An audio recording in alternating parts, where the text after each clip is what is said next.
अस्सलाम वालेकुम रहमतुल्लाहि वबरकातुहू।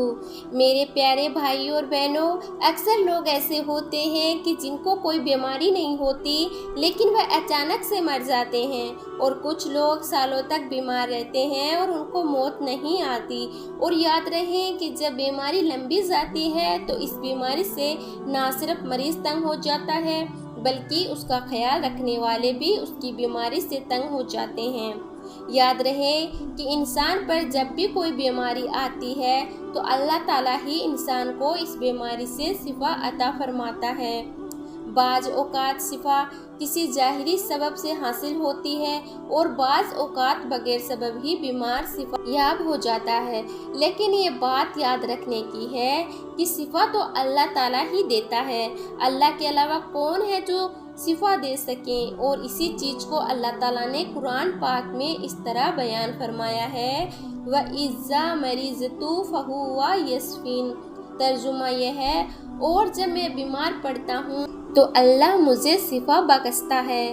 इसलिए हर मुसलमान के लिए ज़रूरी है कि वो अपनी बीमारी के लिए शिफा सिर्फ अल्लाह ताला से तलब करे।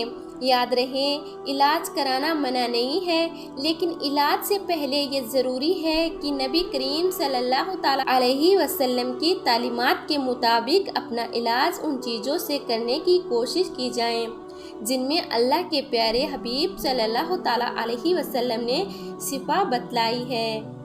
याद रहे कि कुरान पाक को खुद अल्लाह ताला ने मोमिन के लिए शिफा बतलाया, बल्कि यूँ फरमाया कि हमने इस कुरान को मोमिनों के लिए शिफा और रहमत बनाकर उतारा है। मालूम हुआ कि कुरान पाक में अल्लाह ताला ने शिफा रखी है, लेकिन अफसोस कि हम लोग कुरान पाक से दूर हो चुके हैं। तो आज की इस वीडियो में आपको कुरान पाक का ही ऐसा वजीफ़ा बताने जा रही हूँ कि जिस वजीफ़े की बरकत से आपकी जिस्म के अंदर कोई भी बीमारी नहीं रहेगी, हर तरह की बीमारी से आपको निजात मिलेगी। ये अमल बहुत ही प्यारा अमल है जो कि कुरानी अमल है। ऐसा अमल से अपने बीमारियों का इलाज भी करें और अपने मरीजों का इलाज भी इस अमल के ज़रिए कराएं। ये अमल कुरान पाक की किस आयत का है और इस अमल को आपने कैसे करना है, इस बारे में मुकम्मल तफसील जानने के लिए आपसे गुजारिश है कि वीडियो को आखिर तक ज़रूर देखिएगा। तो मेरे प्यारे भाइयों और बहनों, याद रहे कि इस्लाम हमें इलाज करने से मना नहीं करता, लेकिन मुसलमानों का चूँकि ये यकीन है कि शिफा तो अल्लाह ही देगा, इसलिए बीमारी की सूरत पे सबसे पहले जो काम मुसलमान को करना चाहिए वह रुजू इल्लल्लाह है, यानी जैसे ही बीमारी का सामना हो तो 2 रकात नमाज सलातुल हाजत पढ़कर अल्लाह ताला से दुआ मांगे और अपने लिए शिफा तलब करें। इंशाअल्लाह इस अमल से अल्लाह अपने बंदों को शिफा देगा। अक्सर शिफा नहीं होती तो फिर सदका करे, क्योंकि हदीस से ये बात साबित है कि अल्लाह ताला सदके से परेशानियों और मुसीबतों को दूर फरमाता है। और फिर भी शिफा नहीं होती तो फिर डॉक्टर के पास जाएं। इसके अलावा हदीस में और भी तालीमात मिलती है जो कि बीमार की शिफा के लिए बतलाई गई हैं। मसलन शहद का इस्तेमाल करना, अब्बे जमजम इस्तेमाल करना। मेरे प्यारे भाई और बहनों, मालूम हुआ कि इलाज कराना भी ज़रूरी है, लेकिन इलाज के साथ साथ अपने लिए अल्लाह ताला से दुआओं के लिए ज़रिया शिफा तलब करनी चाहिए। याद रहे कि वो ताकत अल्लाह ताला ने कुरान पाक में रखी है और आप सल्लल्लाहु अलैहि वसल्लम की ज़बान मुबारक से निकले हुए अल्फाज में रखी है। वो ताकत दुनिया की किसी चीज़ में नहीं हो सकती। हज़रत खालिद बिन वलीद रज़ी अल्लाह ताला अन्हा का किस्सा मशहूर है कि कुफ़ार ने ऐसी जहर तैयार की कि अगर ज़मीन पर गिरती तो उसे भी जला देती थी, और कुफ़ार ने इस बात का ऐलान किया कि हमने अपनी तलवारों पर यह जहर लगाया हुआ है, जिसके बदन के साथ ये जहर लगेगा वो जिंदा नहीं बच सकता। जब हज़रत खालिद बिन वलीद रज़ी अल्लाह ताला अन्हा ने ये बात सुनी तो उनसे कहा, लाओ जरा हम भी तो देखें वो जहर कैसा है। काफिरों ने जब आपको वो शीशी दी तो आप रज़ी अल्लाह ताला अन्हु ने हुजूर सल्लल्लाहु अलैहि वसल्लम की बतलाई हुई दुआ पढ़ी और वो जहर की शीशी मुंह के साथ लगा दी। कुफार की आंखें फटी की फटी रह गई। प्यारे भाई और बहनों, इसे बोलते हैं यकीन। अगर 1000 बार भी कसम खाई जाए तो बेजा ना होगी। अल्लाह के कलाम और हुजूर के बतलाए हुए अमल में बड़ी ताकत है, इसलिए इन अमाल को पूरे यकीन के साथ करना चाहिए। तो चलिए बढ़ते हैं आज के अमल के जानिब, जो कि कुरानी अमल है और हर बीमारी से शिफा के लिए बहुत ही मुजरिब है। इस अमल की बरकत से इंशाअल्लाह आपके जिस्म की बीमारी से आपको निजात मिलेगी और हर बीमारी से आपको शिफा हासिल होगी। डॉक्टरों के पीछे भागने से पहले एक बात पर अमल करना आपने ज़रूरी है। इंशाअल्लाह आपको डॉक्टरों के पास जाने की ज़रूरत नहीं पड़ेगी। इस आयत में ऐसी ताकत है कि जिससे हर बीमारी अल्लाह के हुक्म से ख़त्म हो जाएगी।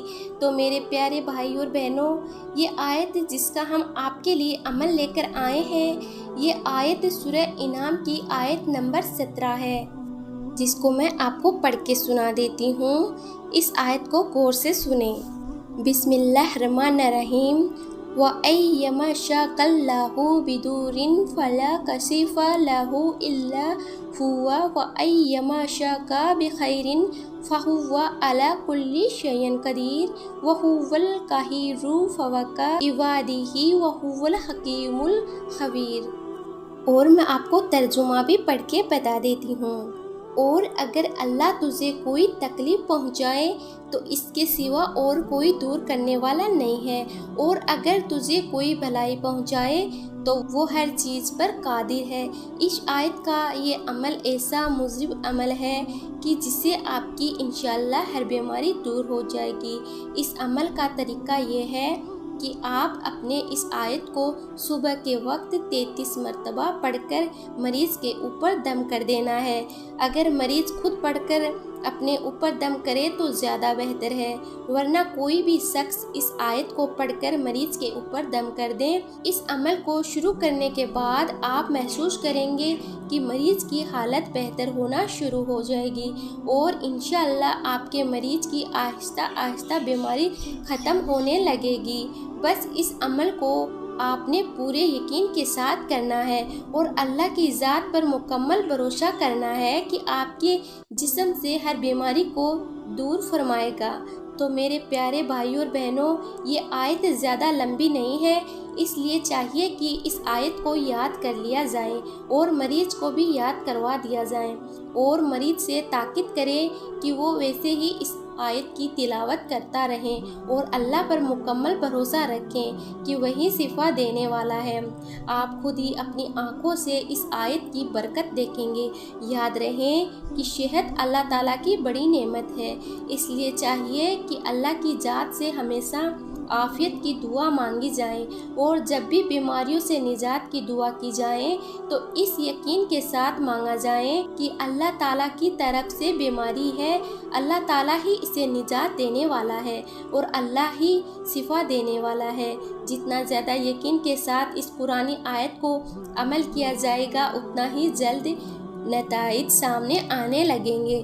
खुद भी पूरे यकीन के साथ इस अमल को करें और इस वीडियो को ज़्यादा से ज़्यादा शेयर करें ताकि हमारे तमाम मुसलमान भाई बहन इस अमल का फ़ायदा उठा सकें।